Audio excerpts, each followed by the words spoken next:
سوال کسی نے پوچھا ہے اور اکثر لوگ یہ سوال پوچھتے رہتے ہیں کہ بعض لوگ ہم سے یہ کہتے ہیں کہ اگر امام کے پیچھے سورہ فاتحہ نہیں پڑھی تو نماز نہیں ہوتی۔ بہت عام ہے یہ بات، بہت سے لوگ یہ بات کہتے ہیں، لوگ پریشان ہوتے ہیں، کنفیوز ہوتے ہیں۔ نماز میں قرآن مجید پڑھنا یہ فرض ہے، واجب ہے، اور اس کا ذکر تو قرآن میں بھی ہے۔ قرآن میں بھی یہ کہا گیا ہے کہ نماز میں قرآن پڑھا جائے۔ رسول اللہ صلی اللہ علیہ وآلہ وسلم نے یہ فرمایا کہ اس شخص کی نماز نہیں ہوتی جو نماز میں سورہ فاتحہ نہ پڑھے، اور یہ بھی فرمایا کہ اس شخص کی نماز نہیں ہوتی جو نماز میں سورہ فاتحہ نہ پڑھے اور اس کے علاوہ کوئی سورت نہ پڑھے۔ دونوں صحیح روایتیں ہیں۔ تو اس سے یہ معلوم ہوا کہ نماز میں سورہ فاتحہ پڑھنی بھی ضروری ہے۔ پھر ایک اور صحیح حدیث ہے کہ رسول اللہ صلی اللہ علیہ وآلہ وسلم نے لوگوں سے یہ بھی فرمایا کہ جو امام کے پیچھے نماز پڑھ رہا ہو تو اس کو قراءت نہیں کرنی چاہیے، امام کی قراءت اس کی طرف سے بھی قراءت ہوتی ہے۔ من کان لہ امام فقراءۃ الامام لہ قراءہ، یہ بھی صحیح روایت حدیث ہے۔ اس سے یہ معلوم ہوا کہ امام کے پیچھے امام کے پڑھنے سے مقتدی کی بھی سورہ فاتحہ ہو جاتی ہے اور اس کے لیے پڑھنا ضروری نہیں ہے۔ قرآن مجید میں ایک جگہ یہ آیت نازل ہوئی سورہ اعراف کے آخر میں کہ وَإِذَا قُرِئَ الْقُرْآنُ فَاسْتَمِعُوا لَهُ وَأَنصِتُوا، جب قرآن پڑھا جائے تو غور سے قرآن کو سنو اور خاموش رہا کرو۔ بہت سے لوگ علماء، صحابہ اور تابعین یہ کہتے ہیں کہ اس آیت سے یہ معلوم ہوتا ہے، اور یہ آیت نماز ہی کے سلسلے میں نازل ہوئی کہ جب قرآن پڑھا جائے تو خاموش ہو کر سنا کرو، خود نہ پڑھا کرو۔ حدیث کے اور فقہ کے بہت بڑے امام احمد ابن حنبل فرماتے ہیں اجمع المسلمون علی انہا نزلت فی الصلاۃ، تمام علماء کا، مسلمانوں کا اس پر اتفاق ہے کہ یہ آیت نماز کے سلسلے میں نازل ہوئی کہ جب امام قراءت کرے تو خاموش رہو، پیچھے قراءت مت کیا کرو۔ اسی لیے اکثر صحابہ، بلکہ تمام صحابہ تقریباً، اور سوائے امام شافعی کے تمام ائمہ، امام ابو حنیفہ، امام مالک، امام احمد ابن حنبل، امام اوزاعی، امام لیث ابن سعد، اکثر ائمہ اسی کے قائل ہیں، انہی دلیلوں کی وجہ سے کہ امام کے پیچھے سورہ فاتحہ پڑھنا ضروری نہیں ہے۔ امام کی قراءت مقتدی کی طرف سے قراءت ہو جاتی ہے۔ ہاں، امام شافعی رحمۃ اللہ علیہ جو خود بہت بڑے عالم اور امام ہیں، اور بعض اور علماء اور ائمہ اس کے قائل ہیں کہ امام کے پیچھے سورہ فاتحہ پڑھنا واجب اور ضروری ہے، اور جو نہ پڑھے اس کی نماز نہیں ہوتی۔ لیکن یہ بہت تھوڑے سے لوگوں کا خیال ہے۔ زیادہ تر علماء انہی دلائل کی وجہ سے جو ہم نے ذکر کیے، ان کی وجہ سے یہ کہتے ہیں کہ مقتدی نہیں پڑھے گا، امام کے پیچھے سورہ فاتحہ نہیں پڑھی جائے گی۔ اور میں ایک بات عرض کرتا ہوں، ترمذی شریف کے درس میں ہمارے والد صاحب نے ایک بات فرمائی، اور بہت مطالعے کے بعد بالکل صحیح بات ثابت ہوئی۔ وہ بات فرمایا کہ ایک بھی صحیح اور صریح روایت نہیں ہے کہ مقتدی بھی سورہ فاتحہ پڑھے گا۔ صحیح اور صریح یعنی صحیح حدیث ہو اور واضح طور پر امام کے پیچھے کہہ رہی ہو کہ امام کے پیچھے پڑھنا ضروری ہے، ایک بھی نہیں ہے۔ یہ جو ہے روایت جو عام طور پہ ذکر کی جاتی ہے، جو سورہ فاتحہ نہ پڑھے اس کی نماز نہیں ہوگی، اس میں یہ کہاں ہے کہ یہ مقتدی کا حکم ہے، یہ تو مطلق کہا جا رہا ہے۔ اور جب ظاہر بات ہے جب امام پڑھ رہا ہے اور حدیث میں ہے کہ امام کے پیچھے جو مقتدی ہوتا ہے اس مقتدی کے لیے امام کی قراءت کافی ہے، تو پھر اس روایت کا اپلیکیشن اس صورت پر نہیں ہوگا۔ تو ایک بھی صحیح اور صریح صحیح حدیث بھی ہو اور امام کے پیچھے اور مقتدی کے سلسلے میں ہو، ایک بھی دلیل اس سلسلے میں نہیں ہے۔ ایک اور بات اس سلسلے میں عرض کرتا ہوں، اور یہ ہے بہت اہم اور سب کے سمجھنے کی، یہ چیزیں جن میں ائمہ کا اختلاف ہے، صحابہ کا اختلاف، اور بڑے بڑے جو امام گزرے ہیں تابعین اور ان کے بعد کے جو امت کے مشہور اور ایسے امام ہیں جن کی امامت کو ساری امت نے تسلیم کیا ہے، ان میں اگر کوئی اختلاف ہوتا ہے تو اس کا مطلب یہ ہوتا ہے کہ قرآن اور حدیث میں اختلاف کی گنجائش ہے۔ اگر گنجائش نہ ہوتی تو ان میں اختلاف کیسے ہوتا؟ بھئی سینکڑوں امام ہیں، کوئی تھوڑے سے علماء تو ہوئے نہیں ہیں، دین اور شریعت کے غیر معمولی اونچی شان کے علماء لاکھوں کروڑوں ہوئے ہیں، اور آج تک اختلاف چلا آ رہا ہے۔ امام شافعی کی رائے والے لوگ اب تک کہہ رہے ہیں نہیں واجب ہے، اس کے بغیر نماز نہیں ہوتی، اور دیگر سارے مسلک کے علماء لاکھوں علماء کہہ رہے ہیں واجب نہیں ہے۔ تو کیا یہ سب جاہل ہیں؟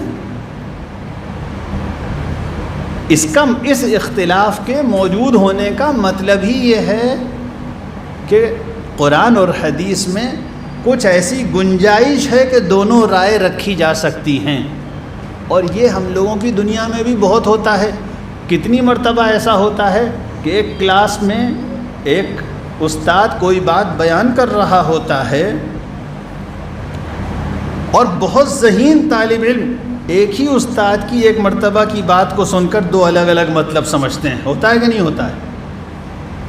کتنی مرتبہ ایسا ہوتا ہے کہ ہم لوگ اپنے گھروں میں کوئی بات کر رہے ہوتے ہیں، ایک آدمی نے اس کا کوئی مطلب سمجھا، دوسرے نے اس کا کوئی مطلب سمجھا۔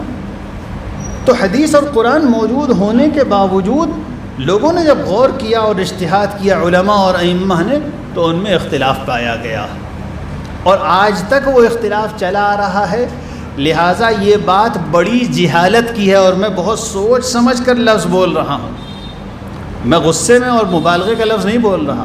یہ بات بڑی جہالت اور حماقت کی ہے کہ آدمی یہ کہے کہ سب لوگوں کو میرا فتویٰ ماننا چاہیے، میں کہتا ہوں کہ نماز نہیں ہوتی تو سب مان جائیں، امام ابو حنیفہ کہتے ہیں کہ نماز ہو جاتی ہے، ان کی بات نہ مانو۔ تو ایسا آدمی یہ کہتا ہے کہ آپ بڑے بڑے ائمہ اور اماموں کی بات نہ مانیے، میری مانیے، میں زیادہ سمجھدار ہوں۔ سمجھ میں آ رہی بات؟ تو جب ائمہ کا اختلاف موجود ہے تو اس کا مطلب گنجائش تھی، تبھی اختلاف ہوا ہے، ورنہ اختلاف کیسے ہوتا؟ اور دین و شریعت کے ایسے مسئلے جن میں اختلاف کی گنجائش نہیں تھی، قرآن نے ایسے واضح لفظوں میں کہہ دیا یا حدیث نے ایسے واضح لفظوں میں کہہ دیا جن میں کوئی اختلاف نہیں ہو سکتا تھا، تو ان میں علماء میں اور ائمہ میں کوئی اختلاف بھی نہیں۔ کوئی آدمی آج کہتا ہے کہ زنا جائز ہے، کوئی کہتا ہے جھوٹ جائز ہے، کوئی کہتا ہے دھوکہ جائز ہے۔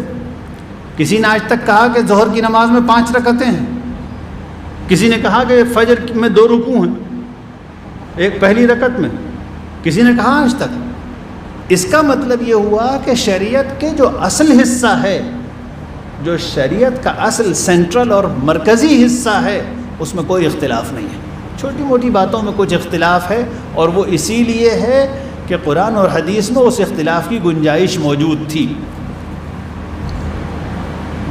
یہ بات کہ مسجدوں میں اور عوام کے بیچ میں لوگ اپنی رائے لے کر اور ہندی میں کتابوں کے ترجمے لیے ہوئے دکھاتے پھرتے ہیں، یہ حدیث ہے اور بخاری کی حدیث نمبر اتنی ہے اور اتنی ہے، بھائی علم اتنا مختصر نہیں ہے، ورنہ ہم لوگ پڑھتے پڑھتے بوڑھے نہ ہو گئے ہوتے۔ تمہاری طرح پان بیچ کر ہم بھی عالم بن گئے ہوتے ہندی ترجمہ پڑھ کر۔ پان کی دکان رکھتے اور ہندی ترجمہ بغل میں دباتے اور مسجد مسجد جا کے فتوے دیتے رہتے۔ علم اتنا مختصر نہیں ہے۔ علم کے لیے عمریں صرف کرنی پڑتی ہیں، عمریں صرف کرنی پڑتی ہیں، پھر بھی اماموں کا مقام تو بہت دور کی بات ہے، ہم لوگ اپنی عمر صرف کر کے اتنا سا بھی نہیں پا پاتے۔ آخر عمریں صرف کرنے کے بعد یہ کہتے ہیں کہ ائمہ کی بات ہی ماننی ہے، اس لیے کہ وہ اللہ کی طرف سے عطا ہوا ہے۔ تو یہ بات کہ کوئی شخص یہ کہے کہ ایک ہی رائے صحیح ہے اور دوسرے اماموں کی باتیں غلط ہیں، یہ بالکل جہالت کی بات ہے۔ اب دیکھیے میں اسی مسئلے میں آپ کو بتاؤں،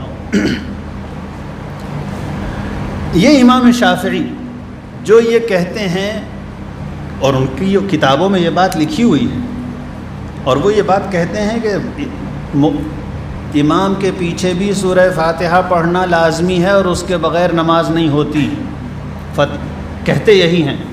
لیکن دوسرے جو امام اور علماء یہ کہتے ہیں کہ امام کے پیچھے نماز سورہ فاتحہ نہیں پڑھی جائے گی، امام شافعی ایسے لوگوں کے بارے میں ان جاہلوں کی طریقے سے یہ آ کر نہیں کہتے کہ ان لوگوں کی نماز نہیں ہوتی۔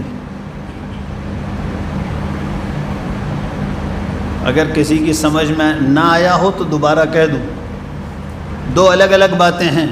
ایک ہے میں اپنی رائے بیان کروں، تو میں اپنی کتاب میں اپنی رائے یہی لکھوں گا، مثلا امام شافعی والی رائے اگر کسی کی ہے تو کتاب میں تو امام شافعی نے یہی لکھا ہے کہ جو شخص امام کے پیچھے بھی سورہ فاتحہ پڑھنا ضروری ہے اور اس کے بغیر نماز نہیں ہوتی۔ لیکن ان کے زمانے میں اکثریت نہیں پڑھتی تھی، پورے عراق کے لوگ نہیں پڑھتے تھے، اور امام شافعی کا اصل وطن مکے میں تھا، لیکن بہت لمبی مدت تک وہ عراق میں رہے، مگر انہوں نے عراق کے لوگوں سے یہ نہیں کہا تمہاری نماز نہیں ہوتی اس لیے کہ تم امام ابو حنیفہ اور امام ابراہیم نخعی اور علقمہ اور سفیان ثوری وغیرہ کے مسلک پر عمل کرتے ہوئے نہیں پڑھتے ہو، لہذا تم لوگوں کی نماز نہیں ہوتی۔ ایسا امام شافعی نے نہیں کہا۔ ائمہ اتنے جاہل نہیں تھے، وہ جانتے تھے کہ دوسرے قول کی گنجائش ہے۔ ہاں مجھ سے پوچھو گے تو میں اپنی رائے بیان کروں گا۔ سمجھ میں آ رہی بات؟ اتنی مدت تک وہ کوفے میں رہے، سارا عراق کوئی نہیں پڑھتا تھا عراق کے لوگوں میں۔ کتابوں میں لکھا ہوا ہے کہ اہل عراق کا مسلک یہ ہے کہ امام کے پیچھے نہیں پڑھی جائے گی۔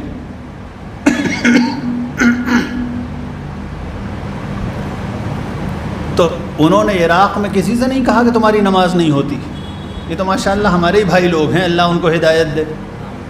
ہندی ترجمہ مستدرک حاکم کا، وہ بھی کاغذ پر پڑھنے کی توفیق نہیں ہے، موبائل میں، اور فتویٰ فلاں کی نماز نہیں ہوتی، فلاں کی نماز نہیں ہوتی، فلاں کی نماز نہیں ہوتی۔ پتہ نہیں ابھی وضو کا طریقہ بھی معلوم ہے کہ نہیں معلوم ہے۔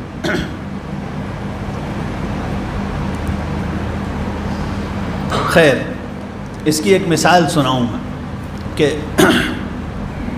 صحابہ کے دور میں اس طرح کے معاملات میں کیسے عمل کیا جاتا تھا، اور صحابہ نے امت کو کس راستے پر ڈالا ہے۔ صحابہ نے امت کو کس راستے پر ڈالا ہے؟ بھئی ہم لوگوں کو رسول اللہ صلی اللہ علیہ وسلم اور صحابہ کرام کے طریقے پر چلنا ہے۔ صحابہ نے امت کو کس راستے پر ڈالا؟ حضرت زید ابن ثابت رضی اللہ عنہ، حضرت زید ابن ثابت رضی اللہ عنہ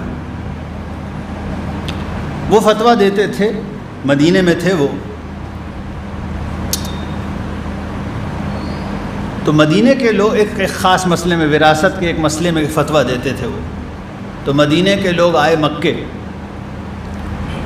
اور مکے کے لوگوں کے ساتھ ان کی گفتگو ہوئی، تو انہوں نے کہا کہ مدینے میں تو وراثت کے فلاں مسئلے میں اس طرح عمل ہوتا ہے۔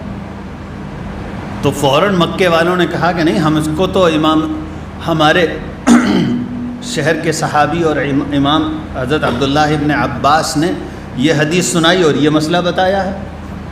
تو مدینے والوں نے کہا نہیں بھائی، ہم تو اپنے شہر کے عالم حضرت زید ابن ثابت کے فتوے پر عمل کریں گے۔ اور جا کر انہوں نے حضرت زید ابن ثابت سے مکے والوں کی بات بتائی، تو نہ مکے کے صحابہ نے یہ کہا کہ مدینے والے غلط کر رہے ہیں، اور نہ مدینے کے صحابہ نے مکے والوں کے بارے میں کہا کہ وہ غلط کر رہے ہیں۔ صحیح طریقہ یہی ہے کہ قرآن اور حدیث میں ان مسائل میں اختلاف کی گنجائش ہے۔ جس علاقے کے لوگ جس مسلک پر عمل کر رہے ہیں ان کو اسی راستے پر چلنا چاہیے، اور جو لوگ یہ کہتے ہیں کہ ائمہ کا کہ یہ مسلک غلط ہے، یہ مسلک غلط ہے، یہ مسلک غلط ہے، ایسے لوگ بلا وجہ مسلمانوں میں اور اس زمانے میں اختلاف پیدا کر رہے ہیں۔ بتائیے، لوگوں کے ایمان کے لالے پڑے ہوئے ہیں، لوگوں کو کلمہ یاد نہیں ہے، نہ جانے کتنے مسلمان جوڑے بے نکاح کے رہ رہے ہیں. ان حالات میں جا کے مسجدوں میں یہ بحثیں کی جا رہی ہیں. اس کے لیے ہم لوگ ہمارے پاس ان چیزوں کے لیے وقت ہے. اللہ تعالیٰ صحیح توفیق عطا فرمائے.